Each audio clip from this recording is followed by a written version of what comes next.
So I was watching the X Zone TV channel last night when I was abducted by aliens, and they kept repeating to me over and over again, simultv.com, simultv.com. What's simultv.com? That's what I asked them. They had it written on the side of their UFO. How do you spell that? UFO. No, I mean simultv.com. simultv.com. simultv.com. Right. simultv.com. Interesting that you were abducted by aliens in a simultv.com UFO last night. Oh, yeah? Yeah. Now that you mention it, I remember now last night I was awakened from a deep sleep. My great-grandmother was standing there. She said she'd come from the hereafter to tell me about simultv.com. She even spelled it out for me. simultv.com, sonny boy. simultv.com. simultv.com, sonny boy. Wow. Yeah. Guys, you'll never guess what my psychic guru just told me. simultv.com. Exactly. Are you guys psychic too? Of course. We all know about simultv.com. simultv.com.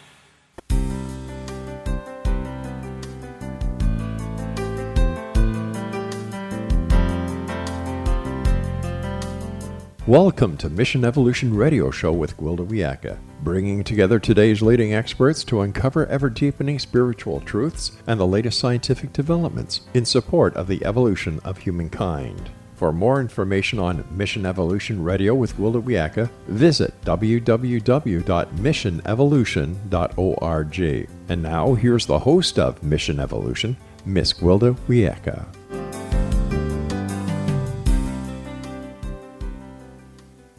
Hello, dear friends, and welcome to Mission Evolution Radio Show, where we share the latest information and leading-edge thoughts to support the path to unity and enlightenment. I'm your host, Gwilda Wiyaka. This hour we'll be exploring Don't Panic, but It's Crazy Out There. The concept that our thoughts and beliefs shape our experience is not new.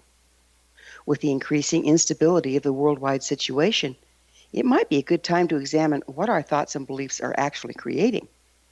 For that matter, we may first need to look at who or what is creating our thoughts and beliefs in the first place.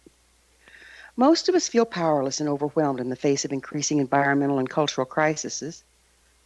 What if the solution is simply one of reclaiming our personal perceptions and with them the ability to create a better way of being in the world? How does one do that? With us this hour to unravel the mystery is Suzanne Eder, the author of 10 Ways to Find Peace Rather Than Panic When the World Has Gone a Little Bit Crazy.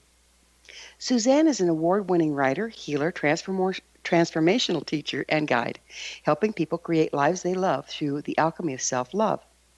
She's a graduate of the Barbara Brennan School of Healing's 4-year program in energy healing. Suzanne was featured speaker at the 2015 TEDxWilmington conference, and her popular talk is available on YouTube. She also writes a monthly column for Living.Well Magazine on topics related to personal transformation. Her website, SuzanneEder.com. Suzanne, thanks for joining us on Mission Evolution. Thanks, Gwilda, for having me. You know, people have been talking about doom and gloom for generations. Is the current perceived environmental and cultural crisis real and cause for concern? Oh, that's a really great question. I guess it depends on what you define as real. It's certainly real in our experience, isn't it? And yet, I think what is often misunderstood, perhaps, is that how we shift what's real isn't by focusing on the drama of it. It is by focusing on what we want it to be. And that's problematic when we're living in a world of hype hysteria and false news, isn't it? It truly is. This takes a real enhanced, I'll use the word enhanced commitment on our part. I'm saying our, those of us who really do deeply want to create, not only in our lives, but in our world, peace and harmony and fulfillment and joy and all those things that can seem so out of reach. It takes a deeper commitment on our part to recognize our own innate power. And most of us feel pretty powerless. Powerless. How did we get to this state? Well, I think it first has to come through an understanding. You know, if you don't believe that perhaps you are, or we are, each an extension of source, of infinite intelligence, of whatever term you might want to use, if you don't believe that, then you almost can't get there from here. It's, in my understanding, it's because we have believed ourselves to be separate from that infinite intelligence, that source, that divine the divine, God, whatever you might want to call it. It's in our belief in separateness that we have created experiences of vulnerability, of not being safe. So it sounds like you're talking about together we stand, divided we fall.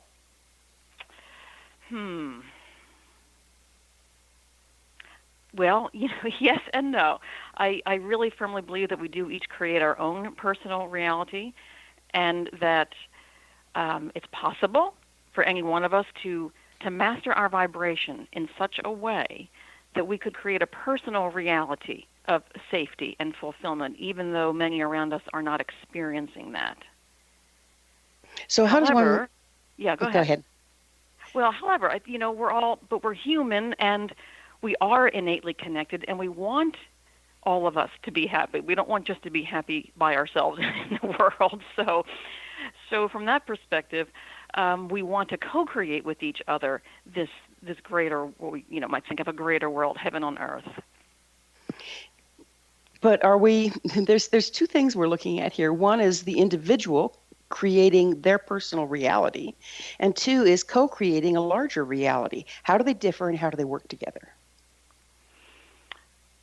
I like to think of everything in terms of vibration, because that's my background and training as an energy healer. So when we understand vibration, and we understand that our own, our intentions, our thoughts, our feelings, they're either in harmony with the highest and best of who we are, or they're not, and there's a whole continuum along the way.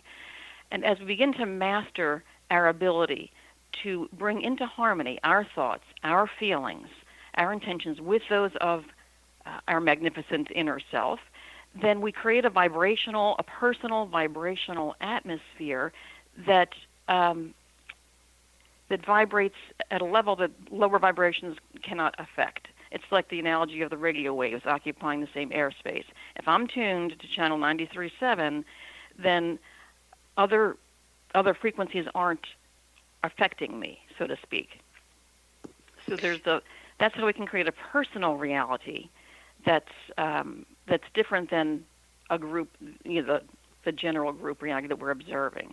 Now, having said that, as we do that, because there's a property of energy called entrainment, and that means that the more powerful vibration can influence other vibrations up to it. It can also work in the other direction. But the reason I'm mentioning that is that each one of us begins to master, to strengthen, to stabilize our own personal vibration at a really peaceful, harmonious, respectful, loving place. Our very presence in the world, our very consciousness will have an effect on group consciousness. It will entrain other energies up to match it. So it's kind of like, I've seen this before. You have a violin sitting in the corner, and you hit C, say for instance C, and the violin's tuned to C. You hit that on the piano, and you get the sympathetic vibration. Is that what you're talking about? It is. It's that resonance, as well as this idea of intensity, of power. So the more powerful each one of us becomes individually, the more effect we have on what I often call the matrix, or the grid of human consciousness in totality. But if that violin isn't tuned to C, you can pound on that piano till your fingers break, and you're not going to get a sound out of it. Well, this is where I think some of the analogies can break down, right? There's no analogy that's perfect, right?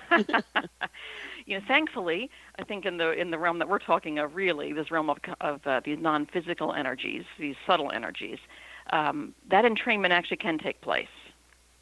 It's a bit of a continuum rather than higher or lower. Isn't it more like a wider bandwidth to have influence?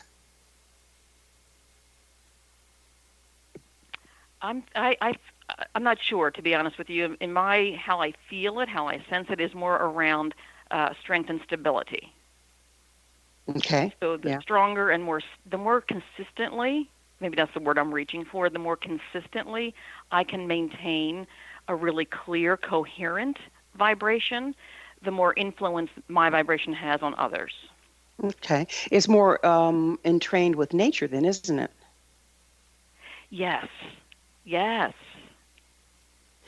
So is nature? Because we all arise, we're all one. We all arise from the same source.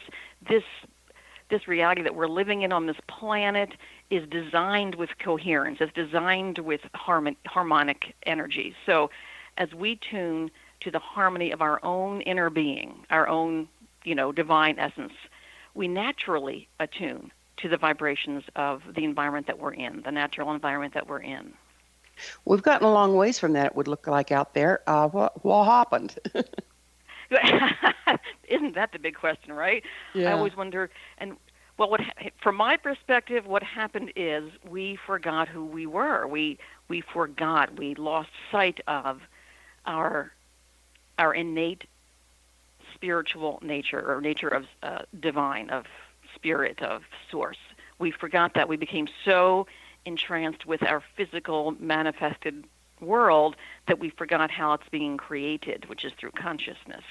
So in the forgetting of that, it appears as if we're all separate, literally separate, and therefore vulnerable to outside forces. And in that fear, because our fears and our beliefs and our thoughts create reality, we've created a very fearful-looking reality. Who has their hands on the controls at this point? Yeah, we all do. But we don't know it. It feels like right? There's a fair amount of manipulation going on out there, right? Well, again, that's because we believe that we're manipulatable, right? We've bought into, so many of us have bought into this self-identity as vulnerable, as really vulnerable, which we couldn't really buy into fully if we understood who we are, if we understood that we are literally extensions of source energy connected to all that is, and that we have a great influence in our experience because of that. And yet we're separate from it because of our own beliefs. Is that what you're saying? It's a combination of perception, right? They're all so related. So because of our perceptions, our misperception of who we are, one way to look at it is that we have used our physical senses so much to define the reality that we're in that we have forgotten that there's a larger reality. So when we're looking through we're going to have to pick up on the nature of reality on the other side of a short break here. It is time for a pause. Suzanne and I will be back after this commercial break. You're listening to the Mission Evolution Radio Show, coming to you on the X Zone Broadcast Network, www.xzbn.net.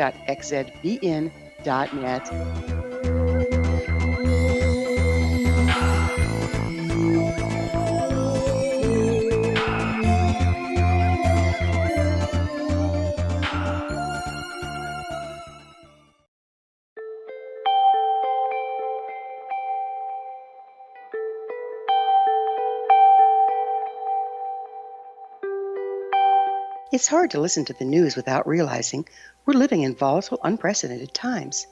Yet never has there been such an opportunity to transform the human condition.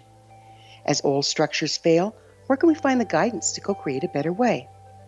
Find Your Path Home is an ever-evolving, leading-edge information, education, and healing resource center designed to support and guide you on your path to unity and enlightenment.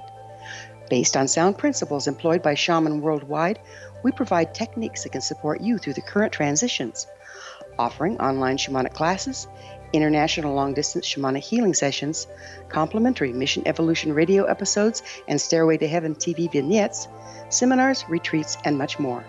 All of this can be found on findyourpathhome.com.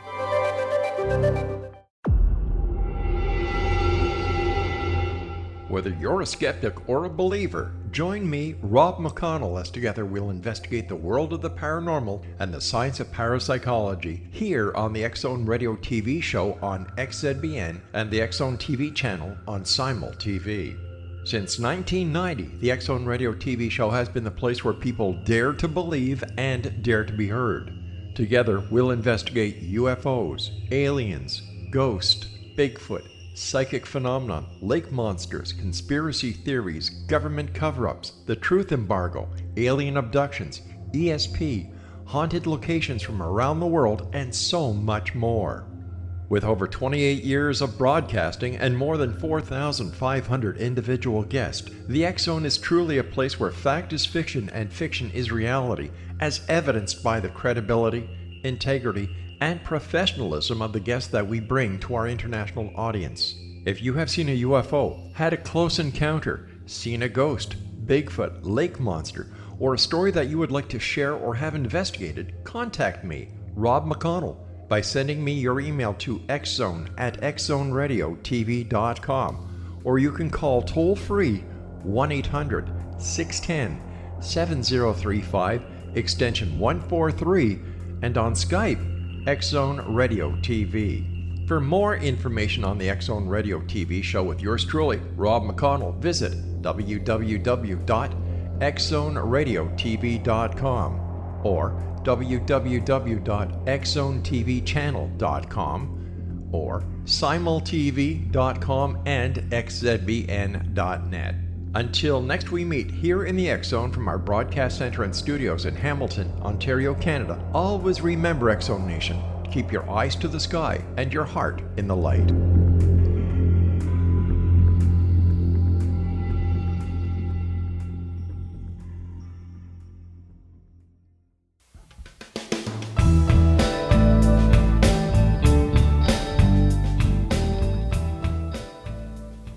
Welcome back. This is Mission Evolution Radio, dedicated to unification and evolution of consciousness. Remember, past episodes are available on our website, missionevolution.org. I'm your host, Gwilda Wiyaka, and our guest this hour is Suzanne Eder. Her website, SuzanneEder.com. Suzanne, we were just getting into the nature of reality, and what's the mechanism behind creating reality with our thoughts and beliefs? How does that work? The mechanism. Well, it's. I'm not a scientist, as you know. I am a trained energy healer, but I don't have the mechanics defined in a scientific way. I just understand that everything is vibration, and vibration energy has certain properties. So our thoughts, our feelings, our beliefs, our intentions, they have an energetic reality to them. And because of these properties of energy that we were talking about earlier, like resonance and entrainment and what's referred to as the law of attraction, because everything vibrates, then it can coalesce, like vibrations, combine together. And when a certain critical mass is reached, when a certain intensity, a momentum is reached, then that's when it can kind of hit the tipping point and become perceivable through our physical senses as a physical experience. Are there any studies being done on this where we can pull the science in? Do you know, I have recently read, the author's name is Dawson Church, and I think his book is called Mind to Matter. So yes, we've had him on the show.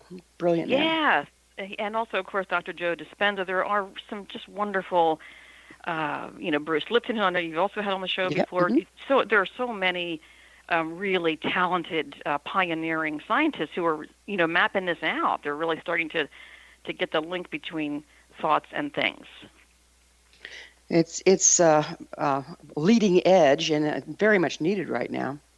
I agree. Yeah. Although here's what I will also say: each one of us, science as it's currently oriented, which is measuring things through what we can perceive, either through our senses or through instrumentation.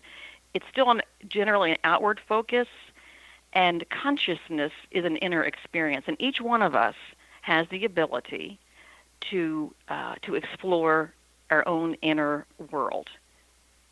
We don't need science to validate this for us. However, it's incredibly helpful when it does. But what I'm saying is, rather than waiting for science to fully embrace this, we can delve into it on our own. Yeah, mystics have been looking at it, that for eons, right? Yes. So let's clarify, what exactly is our inner world or landscape? Let's see. It is the non-physical aspect of our being. So that is our very essence, this completely intangible, undefinable essence of spirit that literally animates our bodies and our being. It is our intentions, our thoughts, our feelings, our beliefs. It's the the vibratory essence of who we are. Okay, so do our chakras and auric fields and all that fun stuff play in there? They do, absolutely they do.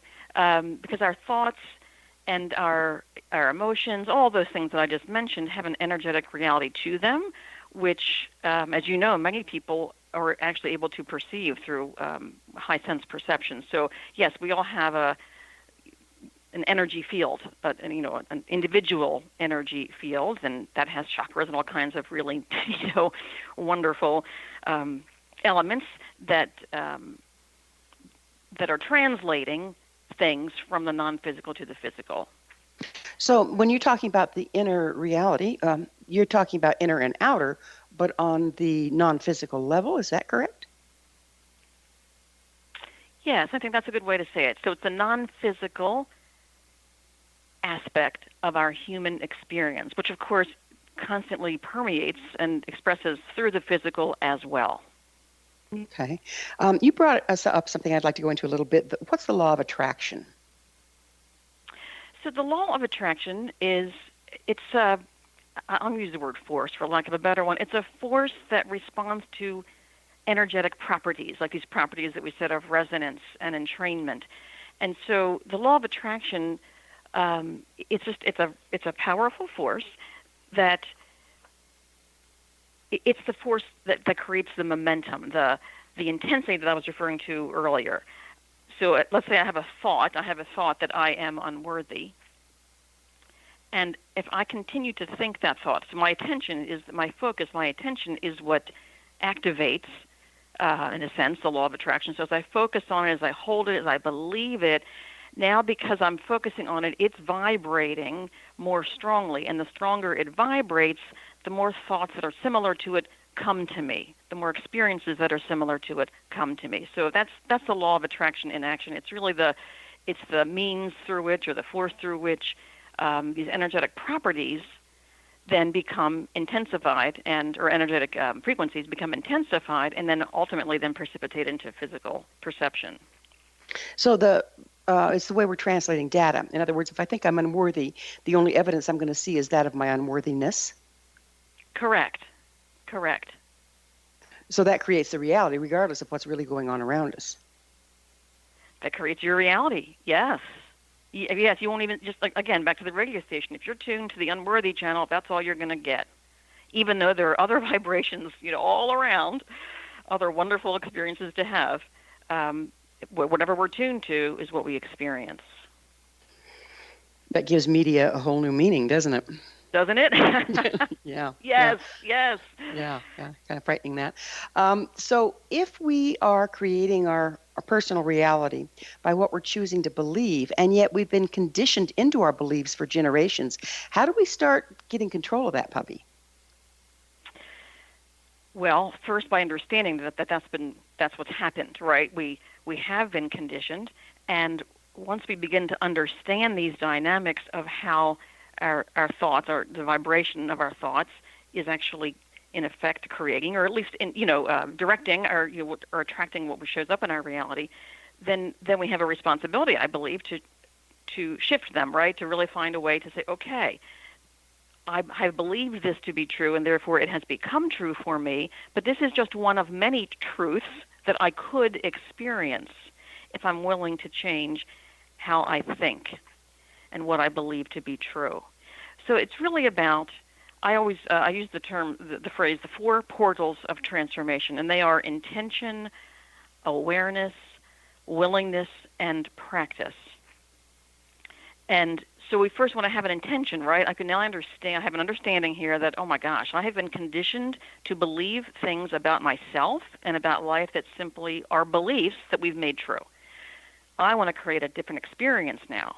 That's my intention. I'm making a clear statement of intention, and the heart of intention is desire. I desire a different experience. And now we call on our awareness we want to become more aware of when those beliefs are showing up in our now moment. What kind of similar thoughts am I holding right now as I go through this day that are arising from that belief that I want to change? So it's increasing our self-awareness, and it's becoming willing as we, in those moments of awareness, becoming willing to practice a different focus, a different thought, a different focus, really.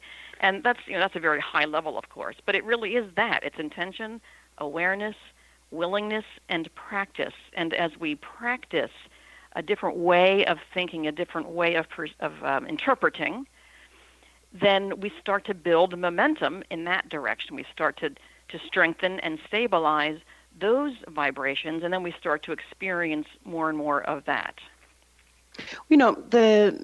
What I've experienced, when you set a strong intention, the next step is everything that stands between you and it is all of a sudden up in your face to be cleared. And sometimes that can feel like you're being bombarded and you get overwhelmed. How do you work with that?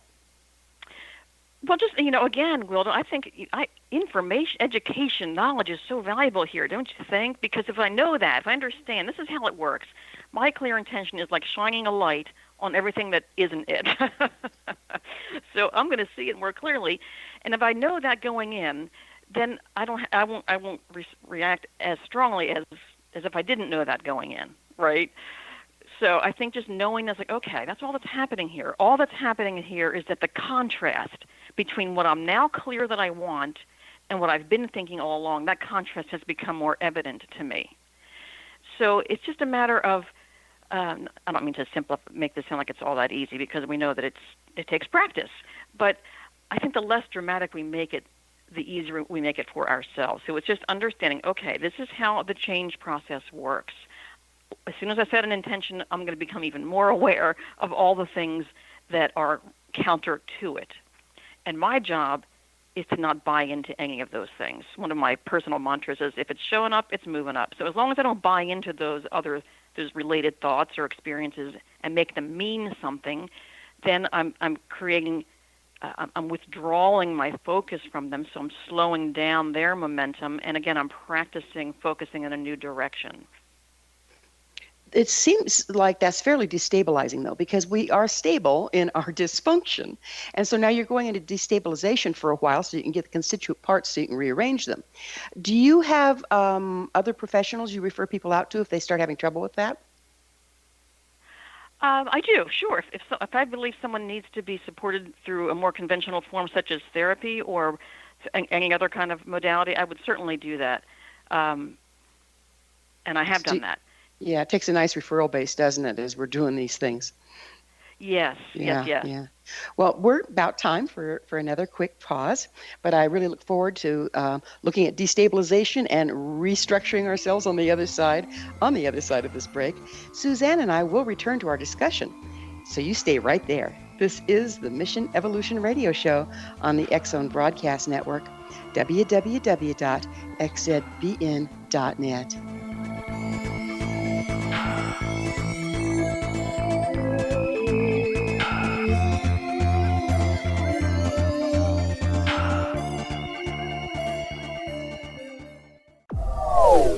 They are here, and they've been here for thousands of years, making their presence known in the shadows. They might be seen by a lonely motorist on a deserted road late at night, or by a frightened and confused husband in the bedroom he is sharing with his wife. But who are they? What do they want? Why are they here? Perhaps most concerning, has the government been aware of their presence all along? The new book by Ellie Marzulli, UFO Disclosure, the 70-year cover-up exposed, delves into the world of UFOs. Can full disclosure be soon? Order now and receive a free hour and 37-minute DVD on the UFO phenomenon. UFOs are real. Get both the book and the DVD, a $40 value, for only $19.99. To order your book and DVD today, go to lamarzulli.net. That's LAMARZULLI.net.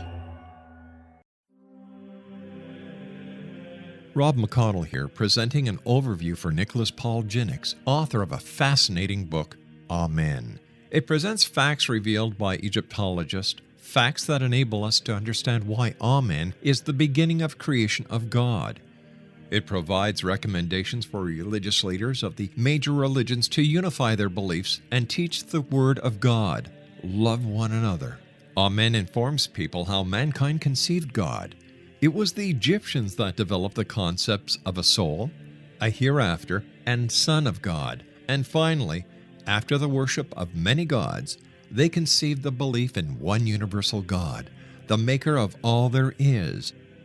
For more information, visit www.futureofgodamen.com. That's www.futureofgodamen.com.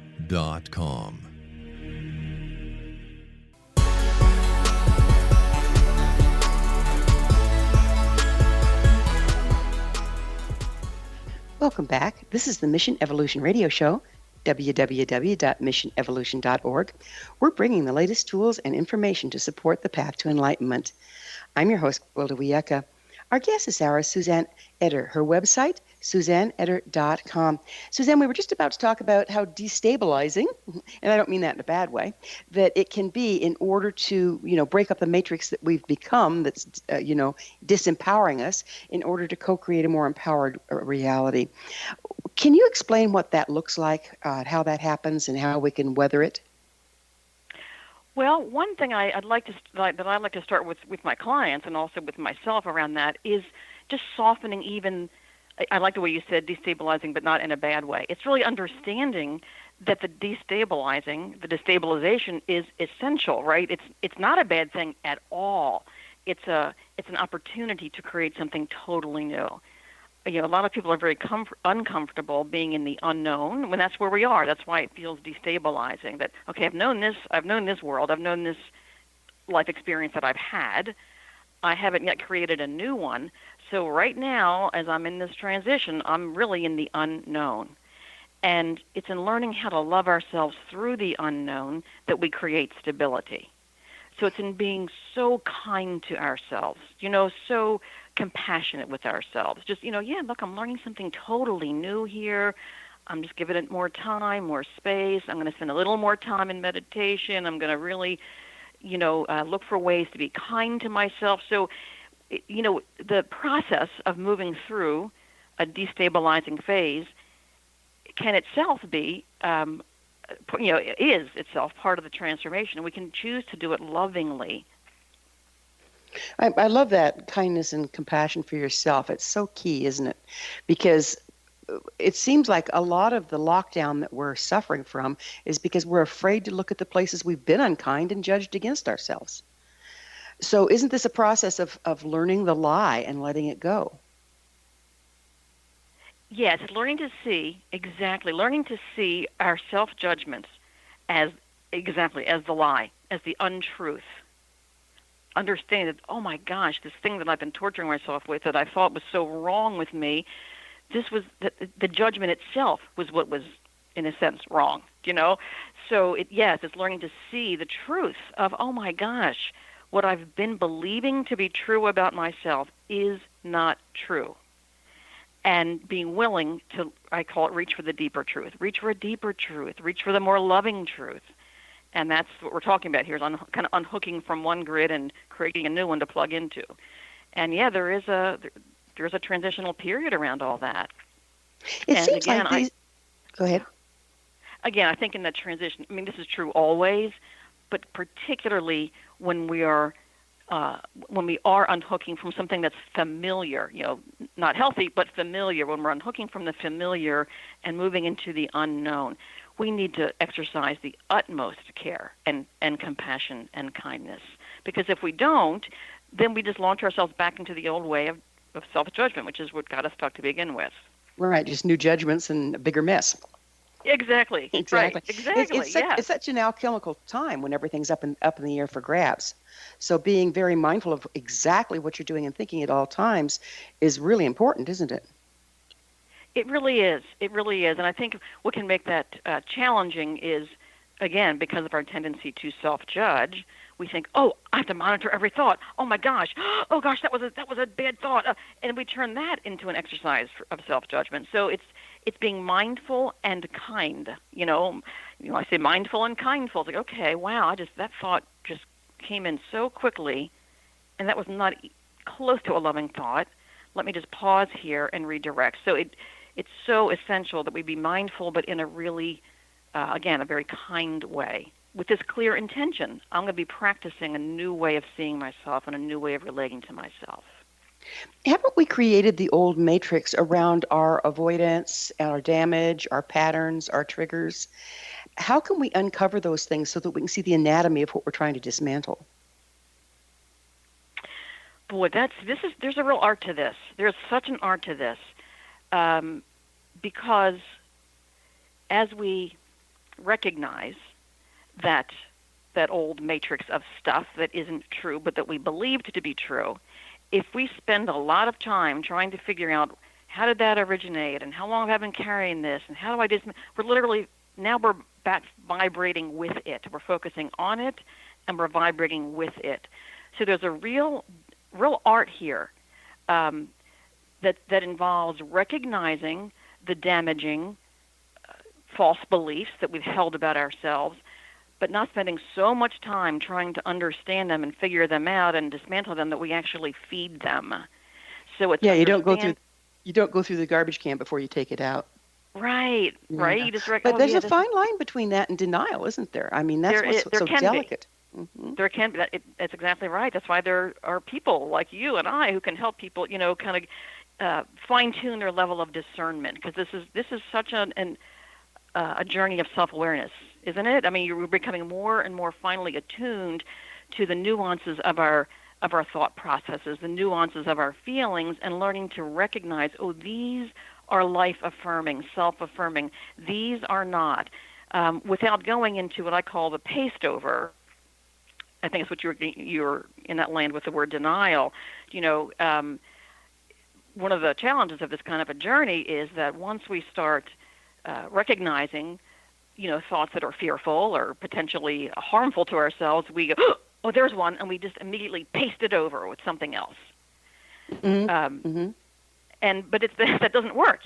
That's just, as we all have probably experienced. We just kind of, that's how affirmations got such a bad name early on. People were pasting over unhealthy thoughts with healthy ones, but they weren't actually shifting the unhealthy ones. They weren't actually finding a new, genuine perspective. One of the things that I work with is when one of those thoughts come up, I go, aha, there you are. There you are. Yes. Thank you for showing yourself to me. Exactly. Rather than going into I'm so bad, I'm not getting this right. Exactly. It's so easy to go there. Yeah. Yes. That's a great act of self-love right there. Just to take your power in that moment, right, and say, yeah, I see you. I'm not buying into you. I'm not buying this no more. So that's right. Do we have the opportunity to evolve as individuals at this particular time more than in times past? I think the larger truth is, well, especially if you believe that linear time is a bit of a construct. It's not the ultimate reality. But I think the time is now. I do think in our experience of our histories, we're living through a time right now that is highly accelerated, right? Because there's just been a lot of momentum in all directions. So there's an enhanced acceleration of energy in both ways that are wanted and unwanted. So we're being called to be really, really masterful in our ability to center ourselves and stabilize ourselves and increase the momentum on the waves that we want. So in that respect, because everything's moving so much more quickly than perhaps we've ever experienced it, it's a perfect time to consciously evolve. Because we have momentum on our side. That really helps with the destabilization process. Everything's shaking apart. Yes. Yeah. Yes, and that's a good thing. I mean, this is what I try to help people understand. The same thing is true in personal transformation versus collective transformation. Is these things have to move, like they have to be shaken up. They have to be destabilized in order for us to stabilize at a different place. Well, it seems like over the years that we've come to only value building, and tearing down the crone activity is absolutely shunned, to the point that we have a bunch of unstable, obsolete structures that we're trying to live through. How can we start to really value our ability to destroy and use it in a creative way?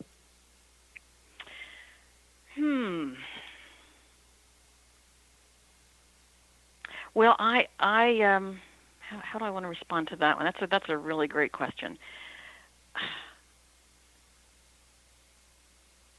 For me, the word destroy still carries with it a pushing against. That may not be the way you're meaning it, but so for me, I would ask the question: how do we harness our power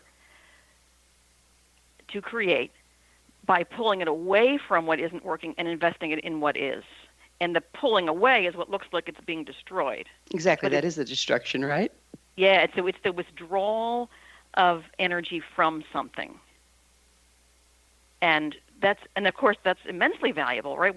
We need to be able to refocus our energy in ways that are uplifting. So that's my language around this destroying. It's a claiming of personal power.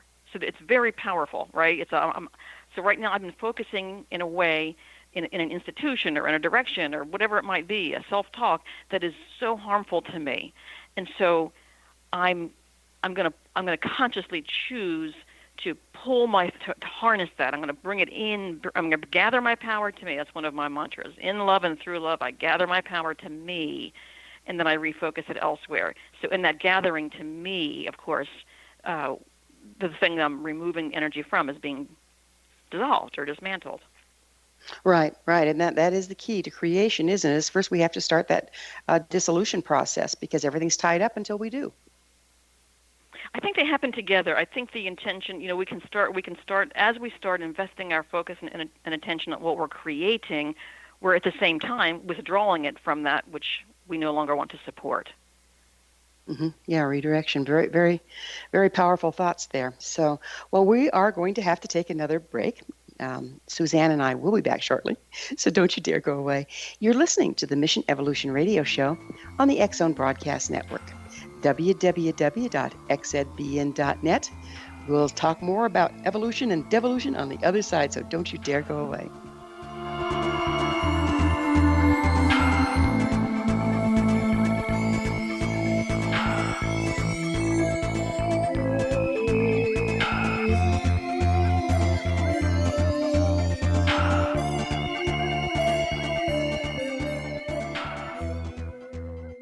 You have heard of the X Zone?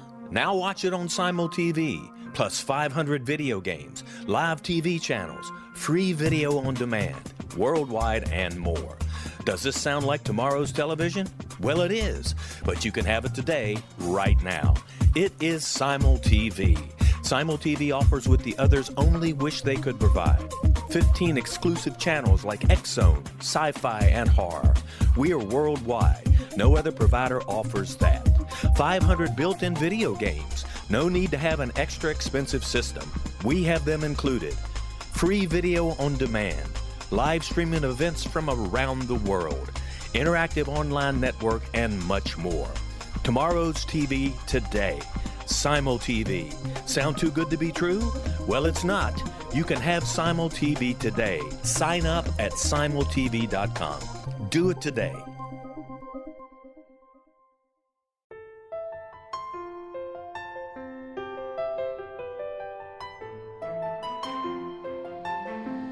Path Home Shamanic Art School has just launched a new online series of classes, Galactic Shamanism, Art of the Ancients, Key to Tomorrow. In these classes, composed and taught by Path Home founder and director Gwilda Wiyaka, you'll learn practical shamanic skills to support your daily life, such as how to build a medicine wheel to access the power of the earth, perform a shamanic journey, create sacred space in which to live and work, empower your life with totem animals, elementals, and fairy folk, and learn the art of accurately reading signs and omens. These tried and true skills are the key to living a powerful, productive life. Visit us at findyourpathhome.com to see the ever-growing collection of classes and leading-edge information to support you during these times of uncertainty and transition. All can be found at findyourpathhome.com. They are here, and they've been here for thousands of years, making their presence known in the shadows. They might be seen by a lonely motorist on a deserted road late at night, or by a frightened and confused husband in the bedroom he is sharing with his wife. But who are they? What do they want? Why are they here? Perhaps most concerning, has the government been aware of their presence all along? The new book by Ellie Marzulli, UFO Disclosure, The 70-Year Cover-Up Exposed, delves into the world of UFOs. Can full disclosure be soon? Order now and receive a free hour and 37-minute DVD on the UFO phenomenon. UFOs are real. Get both the book and the DVD, a $40 value, for only $19.99. To order your book and DVD today, go to lamarzulli.net. That's LAMARZULLI.net.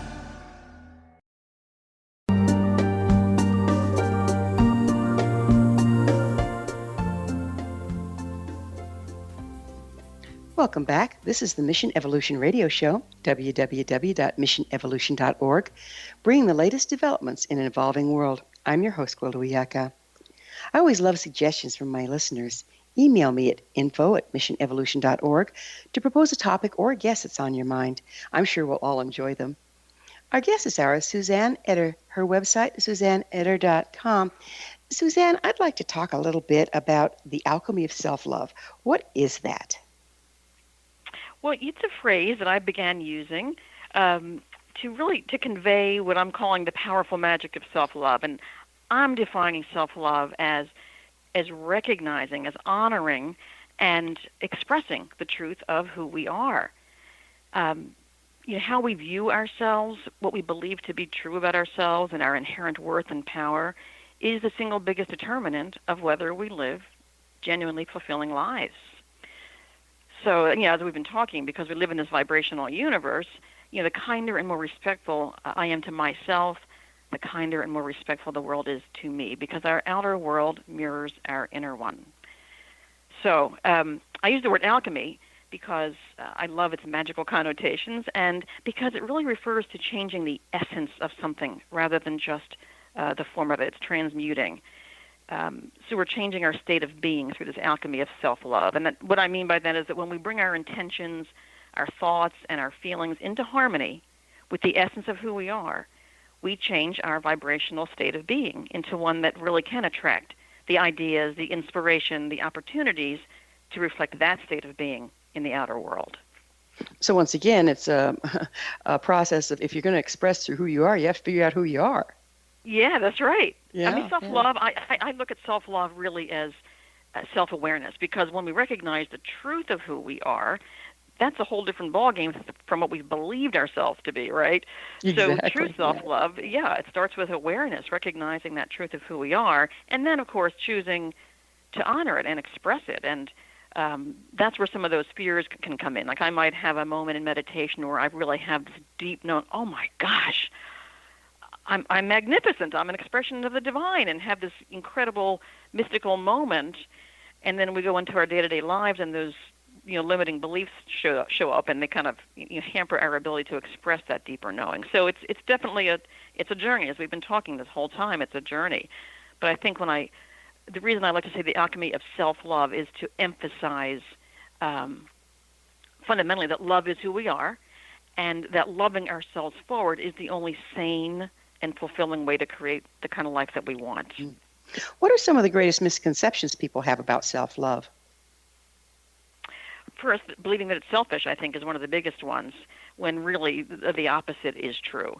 I think a lot of people, and I'll say women in particular, because of the conditioning of our culture, have been conditioned to put others first as if others were more important than they are. And so when I talk to them about self-love, all they do is they make a switch in their mind, and they say, oh, I guess that means I need to make myself more important. But deep down, we all know nobody is more important. So that doesn't feel good either. So when I'm helping people cultivate self-love, I ask them to think in terms of putting themselves in the center of their own lives and allowing their relationships with others to radiate out from that center. And each person is in the center of their own lives. So it's this web of connection that we can create. But we need to take responsibility for loving ourselves and keeping ourselves centered in the center of our lives. That's interesting, because that's standing in the center of your circle is basic to just about every tradition out there in one form or another. Yeah. And also so is the concept of love. I mean, all the great religions and teachings speak of love. But isn't love simply a frequency? It certainly is that. I don't know if it's simply that. My sense of love is that it's beyond even what we could possibly, put a word to. But it is most certainly, in our experience, a vibration, right? There's an essential vibration that, and harmonies of them, that is love. Right, because we get lost in trying to earn love, trying to get loved, and it's an attunement process, isn't it? It truly is. It truly is. We don't need to earn or get anything. We don't need to prove ourselves at all, and never did. And those were some of the many false beliefs that we all bought into. Yes, it is absolutely an attunement. Again, I say attuning to the truth of who we are. I don't know if you ever have heard of or read Anita Moorjani's book. She wrote Dying to Be Me. I interviewed her several. Yeah, near-death experience, wasn't it? Yes, and yes. The reason I'm bringing her up now is because in her near-death experience, she became aware of who she really was, and in that awareness, in that attunement, her cancer could not coexist with that. It could not. It was a whole different vibration. And in her book, she described her experience of cancer as being her magnificence repressed, and her healing as her magnificence expressed. Okay. Yeah, which I thought was such a beautiful way to put it. And so, yeah, it's about attuning ourselves with who we really are. What understanding of energy and power is necessary to create a new reality? That's a really good question. People don't need to have a detailed understanding of it, but I think there's the general understanding that what we think is physical, what we define or call or label physical, is actually energy vibrating. It's atoms and vibrate. Everything's vibrating. Nothing is actually solid, although it appears that way to our senses. So when we understand that everything is vibrating, everything is energy, and we further understand that our thoughts and feelings have an energetic reality to them and are interacting with this physical world through vibration, that's a pretty good basis. And then we use our emotions as part of our guidance system. So when I'm feeling really badly, that's my cue that there's some way that I'm thinking right now or perceiving or some perspective I'm holding that is not aligned with the deeper truth of who I am. Yeah, you speak a lot about inner guidance system. Where does this inner guidance come from? Well, it comes from that inner realm we talked about earlier. It's the non-physical aspect of who we are. This inner being, you might call it inner being, a large self. This inner being is in constant, well, it's part of us. It's expressing through us, as us, and yet there's a part of it that has remained non-physical. And so that being speaks to us through intuition, through impulses, through a deep felt sense of yes or no. It speaks to us through our emotions. And so again, our emotions are a key element of our guidance system, as are our longings. I mean, for me, that's the most fundamental way that our inner being speaks to us, is through our longings. Well, we have a lot of static going on in our emotional realm with all the triggers and things and judgments and what we've been talking about for an hour. How do we distinguish our true, when we're starting out on this path, how do we distinguish our true inner guidance from other thoughts and things that are just in our mind, that are triggers, that are conditioned? That as well as other things that we've talked about, comes back down to discernment. It's a willingness to spend a little more time being aware of how various thoughts feel. I remember when I was a student at the Barbara Brennan School, we were learning how to sense subtle energies and so forth and to trust our intuition. The teachers would often say, how do you know that you know? How do you know that you know? And that's what it is. It's getting clear within yourself about how your inner guidance feels as opposed to just regular thoughts. And there might be other, like for me, my inner guidance, if it's coming through like as a thought, it comes through all by itself. It isn't just one of a bunch of thoughts that are running through my mind. It's kind of a singular thought that shows up when my mind is still, and it has a feeling of peacefulness and spaciousness with it. So that's an example of how I discern. And so each of us has a responsibility to get curious and say, how do I know? And I'm sure we've all had experiences where we have sensed something intuitively and we either acted on it and it worked out great, or we didn't act on it and things didn't go so well. So we can think about things like that and say, okay, I knew that was intuition. How did I know? How did it feel? So that's part of this self-awareness journey that we've been talking about, is becoming more, again, attuned, more discerning, more able to recognize the subtle ways in which our inner being is speaking to us. Suzanne, what possibilities do you see for our future if we're able to embrace this new way? Oh my goodness!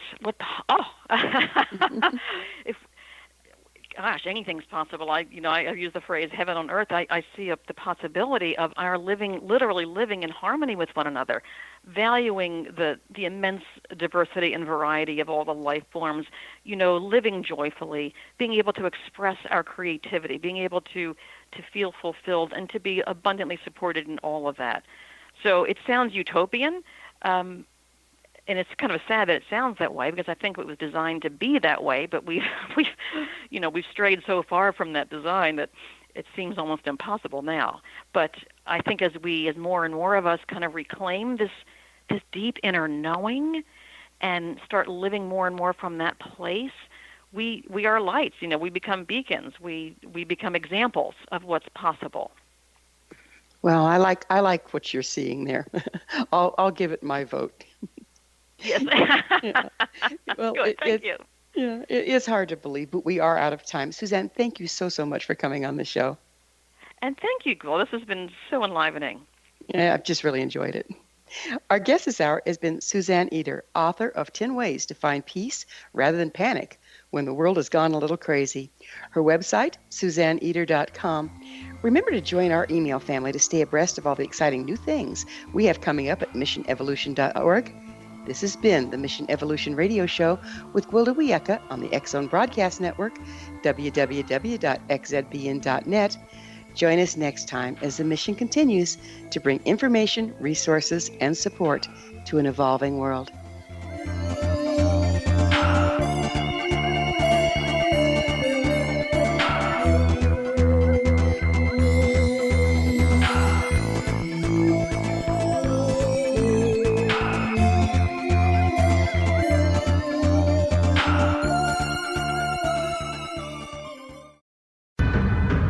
If you are looking for a safe, zero-calorie natural option to the harmful artificial sweeteners on the market today, Just Like Sugar is what you're looking for. Just Like Sugar is a wonderful natural alternative for those health-conscious people who choose a calorie-restricted diet with a great, pure, sweet flavor that tastes just like sugar. Just Like Sugar is a great natural option for people suffering from diabetes and may be useful in restricted diet programs where standard sugars are not allowed and does not cause a laxative effect of some other sweeteners. Just Like Sugar comprises a perfect blend of chicory root fiber, natural calcium, natural vitamin C, and Just Like Sugar's sweetness comes from the natural flavors from the peel of the orange. Just Like Sugar is a natural alternative to harmful artificial sweeteners and will change the way that you believe all natural sweetener products taste. Just Like Sugar is available at your local Whole Foods markets, Wild Oats markets, Henry's, Sun Harvest, and many other fine natural food stores in the U.S., Canada, and worldwide. You have heard of the X Zone? Now watch it on Simul TV, plus 500 video games, live TV channels, free video on demand, worldwide, and more. Does this sound like tomorrow's television?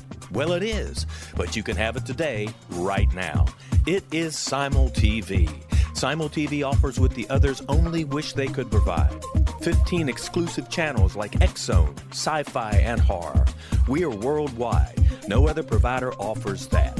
500 built-in video games. No need to have an extra expensive system. We have them included. Free video on demand. Live streaming events from around the world. Interactive online network, and much more. Tomorrow's TV today. Simul TV. Sound too good to be true? Well, it's not. You can have Simul TV today. Sign up at simultv.com. Do it today.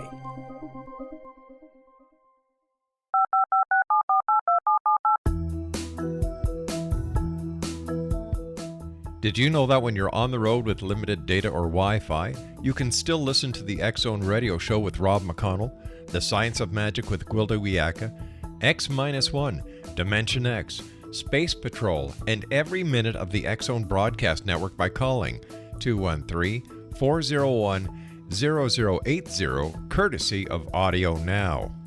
No smartphone, app, or internet needed.